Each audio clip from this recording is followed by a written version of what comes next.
This is the Money Loves Women podcast, the podcast that guides women to wealth and an extraordinary life. Here's your host, Dr. Deborah Ekstrom.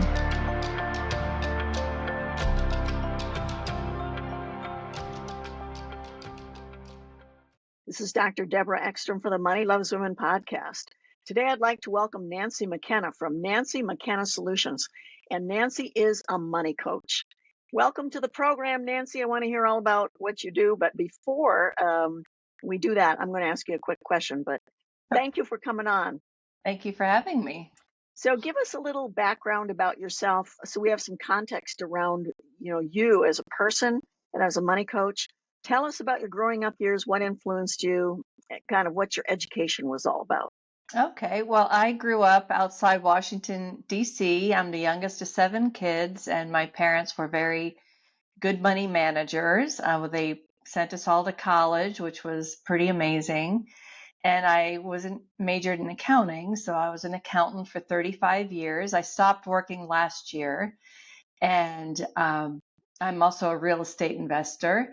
So that allowed me to stop working at a relatively young age. I am a single mother. I raised 2 kids on my own, and I still built wealth while doing that. So I decided that I'd like to help other single middle-aged women build wealth, because there are a lot of women who are in midlife and they're single. Either they've always been single or they're single again. And not everyone has the financial background that I have. And I'm concerned that a lot of women aren't going to be ready to have the dream retirements that they want to have. Well, that's fabulous. So youngest of 7 children, your parents were careful money managers. Were they also real estate investors, by the way? No. They were not. No. So what did your mom and dad do? My father was a pharmaceutical sales rep, and my mother did go back to work. I'm the youngest, so after I was in elementary school, she just had jobs in like human resources. My mother was, she had a master's degree from NYU in the 1950s, so she was a pretty smart woman. That was not common back then. That's for sure. So great. Two bright parents, 2 active parents. Mom was busy raising a family, but then went back to work. Okay. And you trained in accounting. Why accounting? Well, really, I had an older sister that I really admire, and she was an accountant, and I thought, well, I'll try it. Why not? I knew I was going to major in business. So I just sort of fell into it, and it turned out I was good at it, and I enjoyed it. And it's a really great career. It pays well, and every company needs an accountant. So that's fantastic. Yeah. So your parents sent 7 kids to college, which I don't even know how they did that back then. Well, it was expensive back then. It wasn't as expensive. It wasn't as expensive. And I don't know, did you kids help with your college costs? Well, they paid for tuition, room, and board, but other than that, we were completely on our own. Lifestyles were very different back then. We didn't each have a car. We didn't each have, much of anything like most people back then. Yes. Lifestyles were very, very different. Lifestyles were different. They weren't as extravagant. You didn't need a car. Right. Oftentimes. Where'd you go to school, Nancy? A small Catholic school outside San Francisco. Okay. Yeah, I went across the country for that. So you got a taste of the other coast. You were living and grew up in New Jersey, did you? In Maryland, outside D.C. In Maryland. And now you live in New Jersey. Yes, my parents actually planned to retire in the Bay Area, so I went to college. I was out there 20 years myself, but California's become so crazy expensive, and I worried about my kids' ability to buy a home. So I left about 12 years ago, and I transferred with a company that had an office in New York. So I've been here 12 years now. Okay, great. So you decided to move partly because, California is expensive to live from a real estate point of view. Yes. Might be getting a little cheaper in San Francisco Bay Area. I'm not sure because of what's going on there, but it was very expensive then.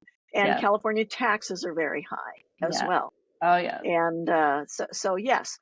And it's a totally reasonable thing to move across the country to a place that's a little more reasonable cost and more tax friendly. Right. If you need to, and if it helps you build wealth, it's a completely reasonable thing to do. Yeah. So good for you. And you raised 2 kids on your own as a single parent and Yes, grew wealth. So I'm very interested in the real estate space. I sure. just read a really book I love because you can build wealth in real estate in ways that you don't need as much money sometimes.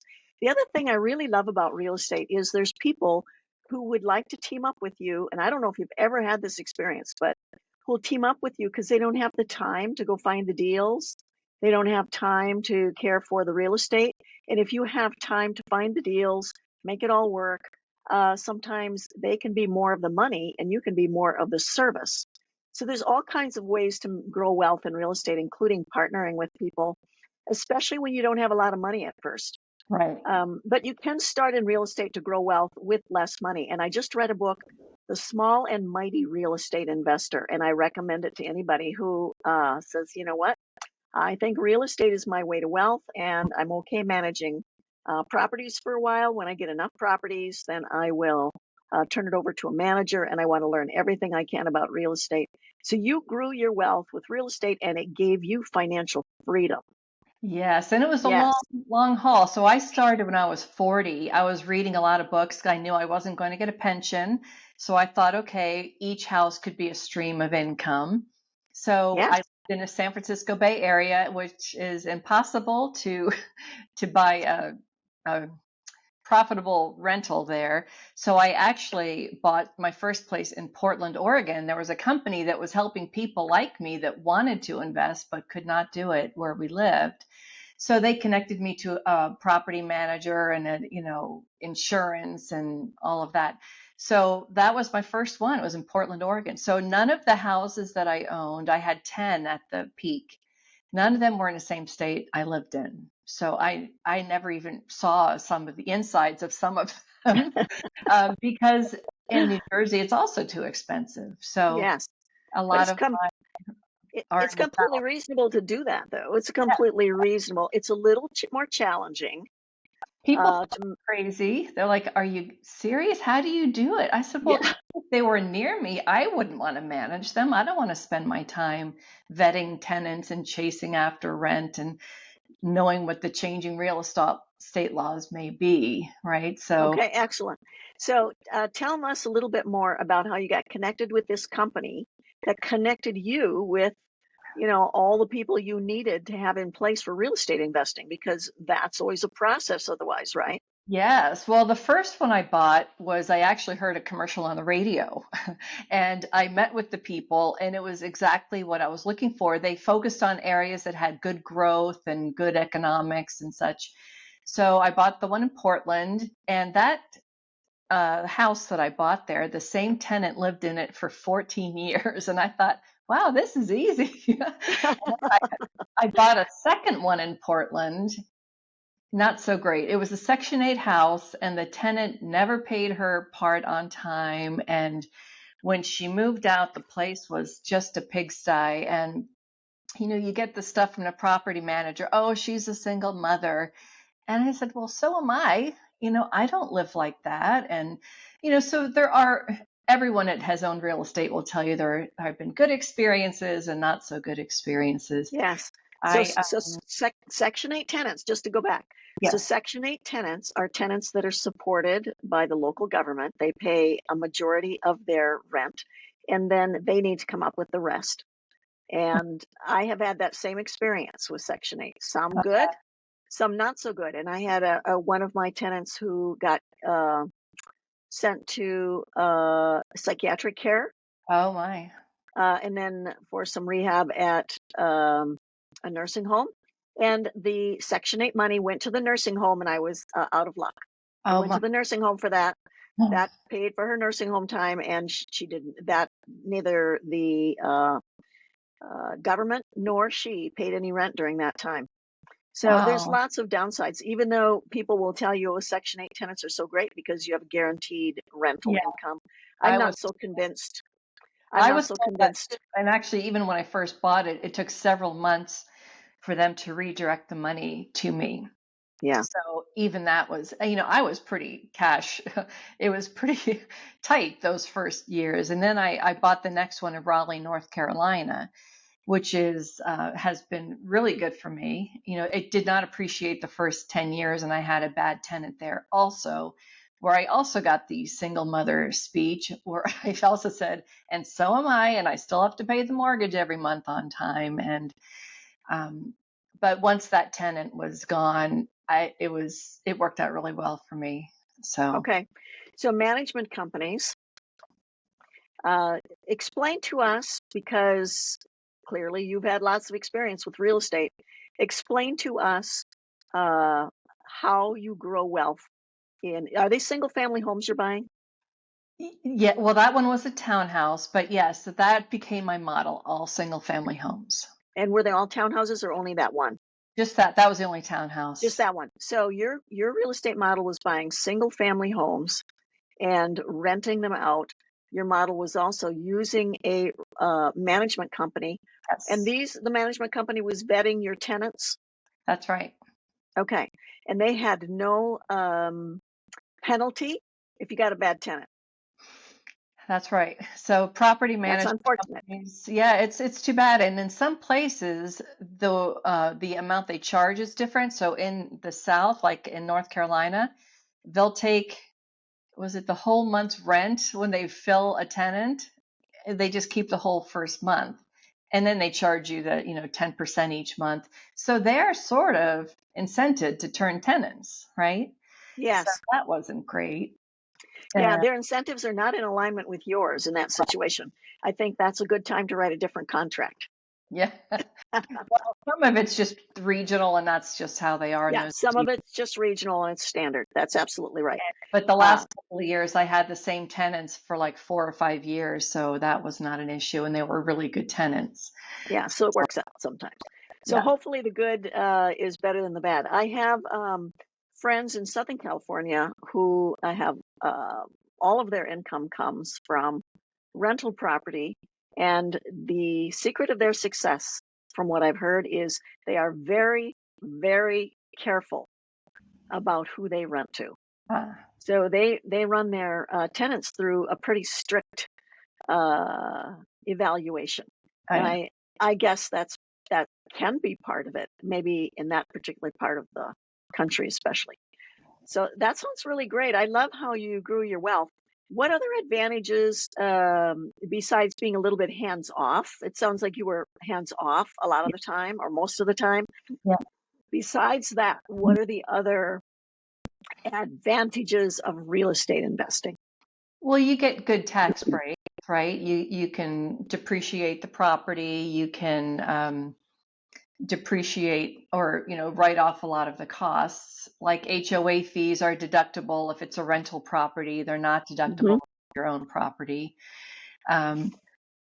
So I mean, it's a time-tested way to build wealth. And I did have another unfortunate foray into low-income housing, which did not work out well for me. And the tenants were really poor, quality. And even every time a tenant turned, they left the place in such a mess, you basically had to repaint and recarpet. So I wasn't doing that for too long. And I realized this is just, you don't make any money when you have to keep fixing everything. So I did sell all those to, the next sucker that thought they were getting a good deal. Yeah, because it's important. I mean, just as companies will shut down divisions that are not profitable, I mean, it's hard to do it because you say, gosh, it's all the sunk cost, right? I've had all this money into this. But then I just said, no, my model's going to be 3-bedroom, 2-bath homes that are no more than 20 years old. So there's not a lot of maintenance. Those are excellent rules. Yeah. Excellent rules. So when it's not more than 20 years old, typically you're not doing major things. Yeah. You're doing cosmetic things. It's not like you've got a house from the 1800s that constantly has things going wrong. And 3-bedroom, 2-bathroom homes are in high demand. So they're pretty easy to rent. Yeah, and families tend to stay longer, and the neighborhoods tend to be in better condition overall because it's all newer. So I heard of one person who only rented homes like that if they had at least a small garage or a storage room. And the reason he did that was he said it was too much trouble for them to move and clean that all out because it always end up being a big storage area. So that was his model. He wanted them to stay when he had good tenants. He wanted them to stay a long time. And of course, the longer they stayed, the fuller their garage got with storage items and the harder it was for them to move. So he had a proposition, a renting proposition that was sort of sticky, you would call it. Yes, yeah. I want to ask you another question because you talked about the tax advantages, and people who aren't in real estate may not know that much about the tax advantages of real estate. I also want to mention that if you become a full-time real estate investor where you're managing your own property, should you love to do that? And should you love to be a person who either has a full team of handymen who you can call in or likes to fix things yourself? That if you do that full time, you actually get tax breaks if you just because you're doing that more than anything else. Let's say more than 20 hours a week. Maybe you have a e-business on the side that takes you 5 hours a week or whatever, or even a whole day. If you're doing the real estate management yourself, you are considered a real estate professional, not to be confused with a real estate agent. And a real estate professional gets some special tax breaks on their income.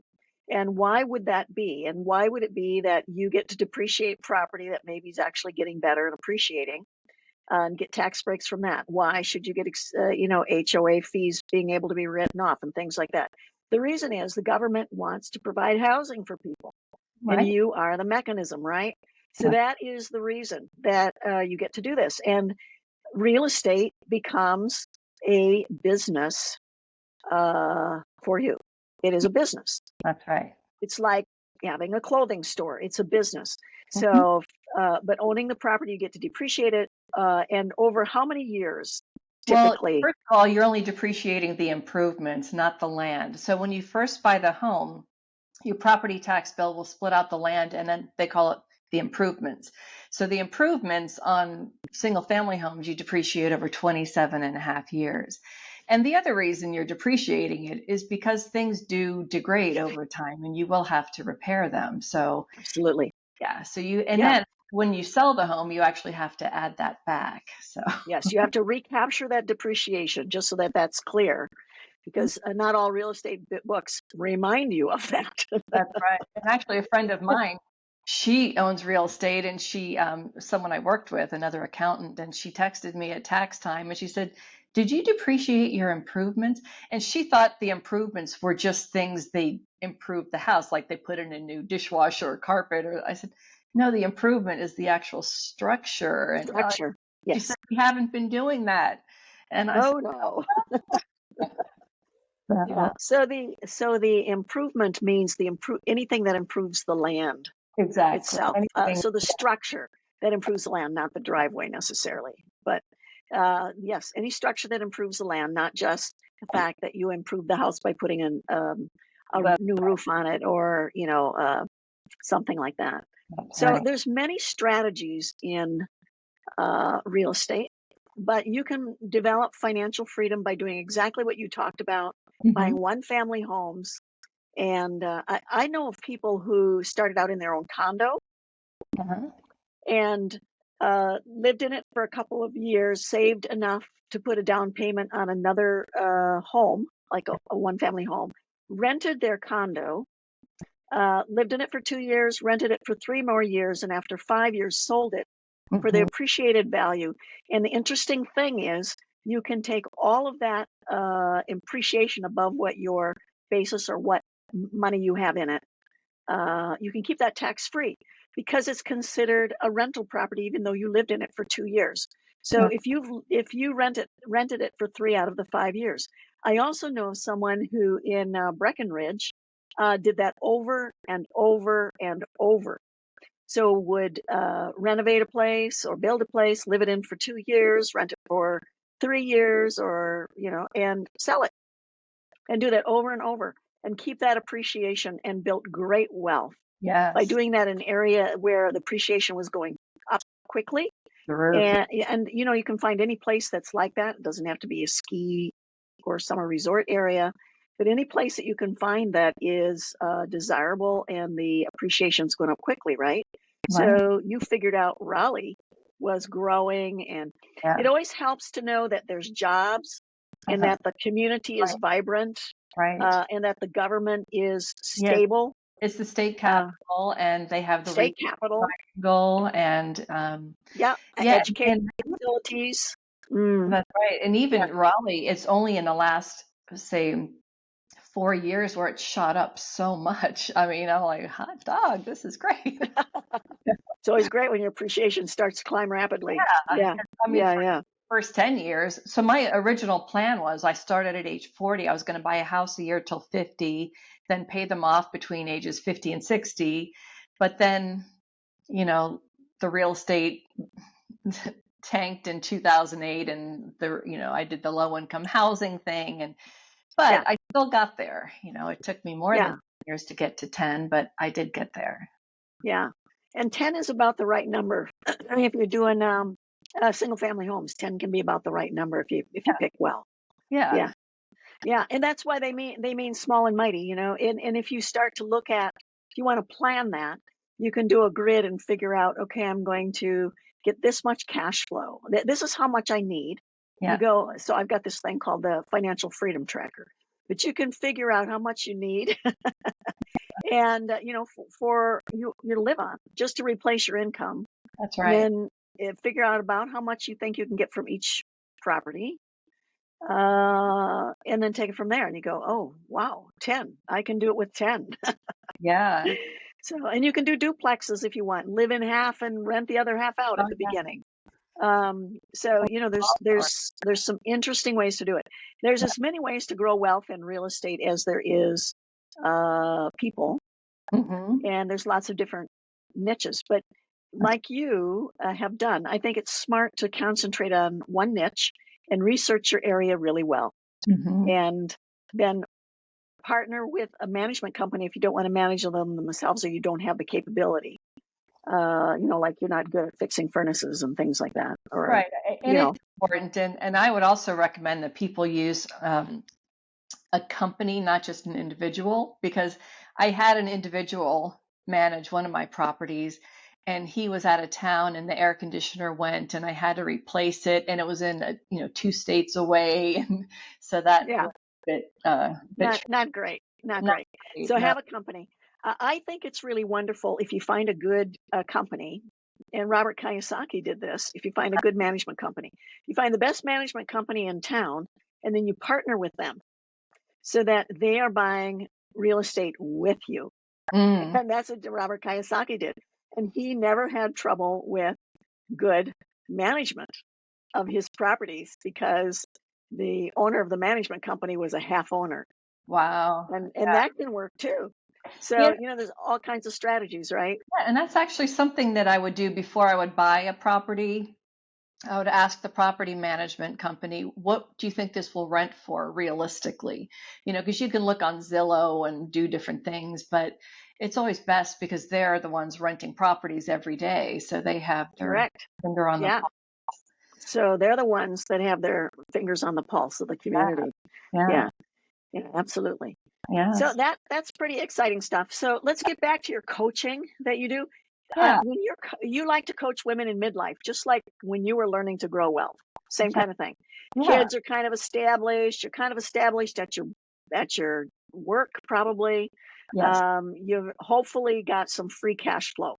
So Right. you've got your budget under control. You're not so young that you're busy worrying about lifestyle stuff so much. Well, You furnished your house, maybe. I don't know. I mean, what I see from is that you would like to think that's true, but I think that a lot of women, professional women, they're so caught up in their careers because they might have jobs where they work a lot of hours and the kids keep them busy and all these things. Yes. They really honestly don't focus on their own finances, particularly if, again, they're divorced and maybe they never really handled the money before. So the first step that I have everyone do is figure out where they stand right now Yeah. financially, because honestly, Yeah. most people don't know. And it's Yeah. very eye-opening if you just fill out a simple Excel schedule and you just say, you might be pleasantly surprised or unpleasantly surprised at where you are. But I think it's so important. It's like stepping on the scale, right? You can't lie to yourself. Yikes. So I you know. have to figure out Yeah. where you are and Figure out track where you are. that. And, Yeah. Figure out where you are. doing that simple exercise will help you see where your trouble spots are. So, Yeah. if it's carrying Agreed. too much debt or, just your investments aren't doing anything because they're too,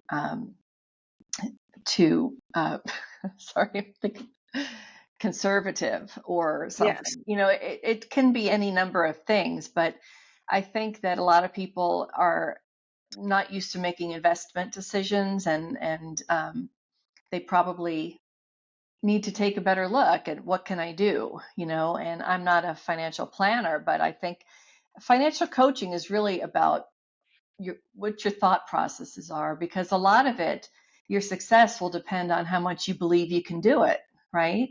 And we can control the way we think about things, which I love that life coachy bit of it, but it's so true. If you say, oh gosh, I've never done that before, I'm too old to learn how to do that, I wouldn't know where to start. Well, you start with the first step, right? And then you just Sure. one Start area with step at a number one. right. That's right. So That's why having a money coach is so great, right? yeah, So it doesn't matter. You can meet them wherever they are. right. You understand numbers, so you can take that on if they're not so hot on numbers. I personally am one of those people that words speak to, pictures speak to, and numbers do not speak to, Oh. although I like them a lot better with dollar signs in front of them. But in terms of speaking to me, no. Don't give me the daily worksheet for figuring out the figures. Not me. I'm not in that realm. So get that help. I was talking to someone just recently. I said one of the happiest days of my life was when I found my bookkeeper. She took that on. Yeah, this is great. And the thing I love about real estate and the fact you went into real estate is it's so learnable, and most people can relate to real estate. They've Yes, lived or rented, have had a mortgage, or had to go find a house, or you had to go find an apartment. You yeah, understand kind of basically how it works. right. And I do recommend that people learn it before they do it. You can start investigating, start talking to people, but if you get in too deep too fast, you can lose a lot of money. And then for sure you'll go back and learn it because you don't want to make that mistake again. Yeah, And I've done that. But people in real estate, they love it, and I had people that I worked with over the years, and we could talk about it all day long, just love it, and the strategies. And this person that I worked with, he turned me on to Alabama, so I bought 5 little houses in Alabama, oh wow, and okay, he you're really in multiple states. well, I think that the South is well, it's very affordable. The property taxes on my house in Alabama that I paid about 140K for were like $450 a year. And I'm like, oh, that's so cute. Yeah, that's And, that's that's pretty great. So yeah, good. You can make strides in the south parts of the United States, and you heard it from Nancy here today. And as we know, people are migrating to the south for multiple right, reasons. You want to exactly. be careful where you are in the south. You want to be careful about storms and climate change and all of those kinds of things. And you also want to be careful about jobs. You want to make sure there's jobs or jobs and education and good government, all of those things, because bad government can sink a town really fast. Oh, And yes. then you want to make sure the jobs are stable, not just temporary, as in, building an infrastructure or something like that.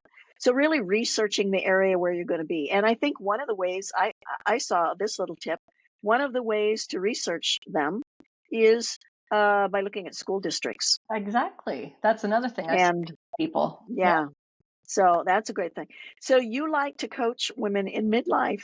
Hmm. I'm sure you can reassure some people. I mean, you've done it. You've been a single mom. You've done it. Yeah. You were talking about how, women can suddenly become responsible and solely responsible for their money. Yes. And, this is an interesting statistic, and it shocked me.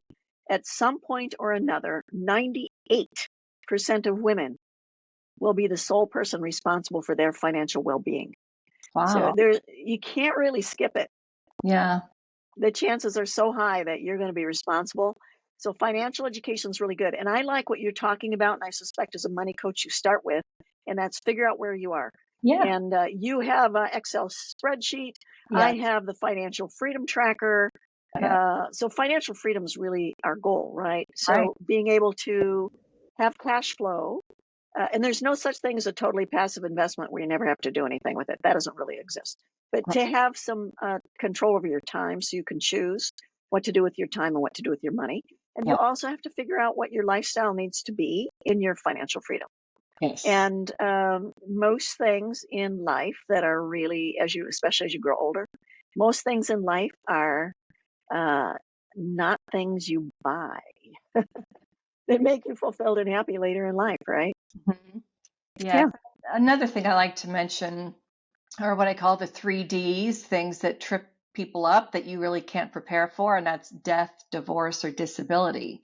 These things happen in life, so it's best to control as much as you can, because if you become disabled and you cannot work, I had my son die suddenly 4 years ago, and that's one big reason I stopped working, is because I stopped caring about all the corporate nonsense. It just didn't seem that important to me anymore. So I wanted to Yes. be more meaningful and constructive with my time. But I Yeah. wouldn't have been able to stop working if I hadn't been working on my financial independence all those years. Fantastic. Yeah. Yeah. So, Nancy, if those are really great, the 3Ds: divorce, Death disability, and death. and death. Yes. So, if you lose someone who's supporting you, if you become divorced and single and needing to care and support yourself, Mhm. and if you no longer can work at the level that you're working. Right. So, some of that is, so it's about taking responsibility for your money and also protecting yourself. If you Yes. don't have disability insurance, that's a big problem, right? That's right. Yeah. Yeah. So And that's a big problem. it may not even be you. It may be an adult child that's disabled Yes. Yes. physically or mentally. I mean, I have a friend that's going through that right now, and it's tough. These aren't things that you expect to happen in your life. So Yes. Be prepared for the unexpected. yeah. Yes. In your work, in your life, in your health. So yeah, that financial cushion is so, Yeah. so important. Totally important. So it sounds like you get people, once they figure out where they are, you also make sure that they're on top of handling their debt, not doing excessive spending and lifestyle spending. That's it. And Yeah. yeah, And that's a lot of what you see is that lifestyle creep, as they call it. yes, And yes, it's easy to spend hundreds and hundreds of dollars a month on things at the beauty salon, even, if you have all the things done. And it's not a great way to spend your money because it's so ephemeral, right? In a few months, yes. all of that's gone. And it regret's a terrible thing. So, I think it depends. I like Ramit Sethi's book, I Will Teach You to Be Rich, because one of the things he talks about is, hey, figure out what your values are and get your priorities together. And if the beauty salon is your absolute most important thing and it makes you feel fabulous, and how your hair and nails and skin and so forth look is incredibly important to you, then by all means put that fairly high up. But then take everything else that's not important to you and cut uh, ruthlessly. And if it's not as important to you to be a solo person in your apartment and you've got 2 bedrooms and you're willing to take in a roommate and it cuts your expenses in half, but you love to go to the beauty salon and that's your top priority, then hey, go for it. Or if you love to travel and you can, again, take in that roommate or, ride your bike to work so that you can afford to travel and have your travel fund built, then terrific. So, I like looking at things like that so that it's not like, okay, I have to pinch pennies to become financially free, because that sort of puts you in a position of you're not living your life, but actually drawing out your priorities, right? And figuring out what's really important and then being totally reasonable about your spending. And that's where budgets come in. I interviewed somebody and she's the budget lady. And she talked about how much freedom it gave her, psychological and financially, to have her budget put in place, and then she made it a game. And I think that's really important. Make it a challenge, make it a game. How much do you really need those things? What little strategies can you put in place to defer some of that stuff that might be impulse spending, and maybe plan for that a little bit more. Make sure you've got all your ducks in a row, and then make it a game as to how much excess cash flow can you set aside so that you can invest. And it's so fun then to watch those numbers grow, right? Yes. So fun. Okay, good. Dollar signs in front of numbers, that makes them interesting. Good. Yeah. So besides the 3Ds, what other tips are you handing out today, Nancy?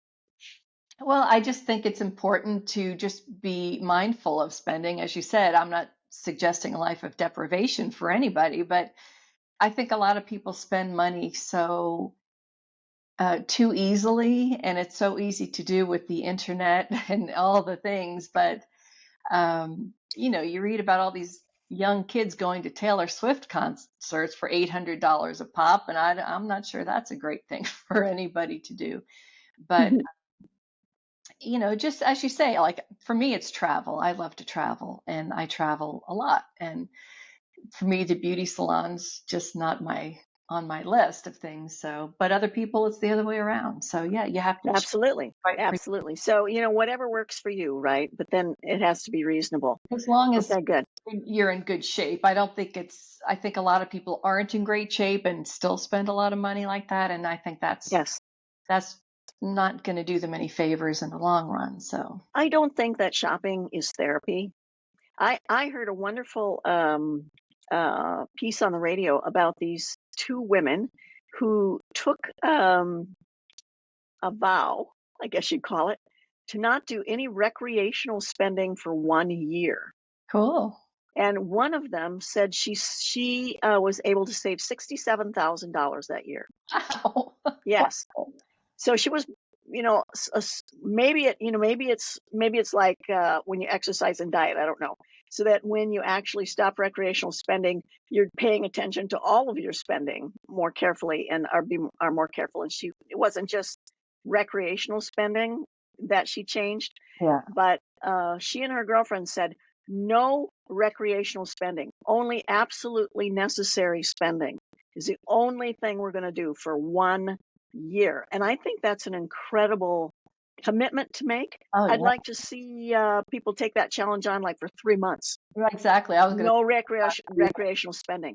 Take it on for 3 months and see what happens, because I think it forces you to look at your spending patterns and also just your income and outgo in general, your habits. Forces you to do that. And, a great way to get some excess cash flow set aside, and then to learn to invest in advance and to not wait until you actually have money. I have an assistant who's also a college student, and she's learning investing with me. And I've told her over and over, don't wait until you are making money. That's just for you to live. That formal education and that money you're going to make is for you to live. But the investments you make are for your wealth and your well-being and your financial freedom. So, yes, invest in your education or whatever it takes, not necessarily college, whatever education it takes, right? And I'm sure you're telling women this, but you have midlife women. Some of them actually probably are working after being homemakers. Am I right? Yeah. In some cases. Yeah. So they have to learn not only how to get back in the job market, but how to create excess cash flow for investing. Yeah. So perfect. It's an important underserved market, I think. I suspect you're right. Good. Well, it'll be fun to see how that goes, and we'll stay in touch, and you'll give me feedback. I'm particularly interested in how many people you get into real estate investing, because I think it's such a great way to grow wealth, and fairly easy to learn. And there's lots of resources, and there's lots of inexpensive resources. And then I think with a coach who's done it, you can shave a lot of time off and make fewer mistakes. That's right. Which, as surgeons, we like to see that in our profession. And it works well in any profession, right? Do an internship, don't make mistakes. In our case, making mistakes is a big problem. Whereas if you have a few mistakes in real estate, that's probably a really good learning proposition. So not the end of the world. Nancy, great. I think what you're doing is really a great contribution, and you've chosen a great segment of the population to help. Of course, I'm always in favor of women growing wealth. So thank you for what you're doing. Can you give us any last counsel, direction, or advice on how women could become more successful right here, right now, today, from your point of view? Just by, I would say, make sure you know what your net worth is right now. Whatever tool you choose to use to do it, just do it. And you might be really pleasantly surprised. You might be, or you might be ready to get going. So tell me, do you know of any particular tools that people find helpful? well, I just use Excel, and the reason not just because I'm an accountant, but I think it's important for people to log into each account, because there's something about logging in the old-fashioned way and looking at it that really you pay more attention to it than if you just have an app and you push a button and it's spitting stuff out. So I prefer the old-fashioned way. Personally. Okay, great. I think there are some apps that have been developed now so that you can monitor more than one account too. That they've gotten smart about it. Yeah, I had trouble. I could never get them to connect to all the accounts that I have, so I didn't just put it in Excel and be done with it. Exactly. Yeah, not a bad idea. I agree with you there. So know where you are, know what your net worth is, know whether it's growing, know what your cash flow is. Set up your account so you have access, and just make it all happen. And okay, let's say that I'm really bad at that sort of thing. It's the last thing on my priority list, and I'm an avoider. How do people get a hold of you as a money coach to hold their hand and be in their corner and make sure that they're holding themselves accountable and can start the baby steps? How do they reach out to you and get in touch with you, Nancy? They can go to my website, nancy-mckenna.com, and there's a little button they can click to set up a free meeting with me. And they can also grab my free Excel spreadsheet that walks you through how to calculate your net worth. Fabulous. So there you go. Nancy's Excel spreadsheet, my financial freedom tracker, some other app. We don't care. Just get going with it. Right.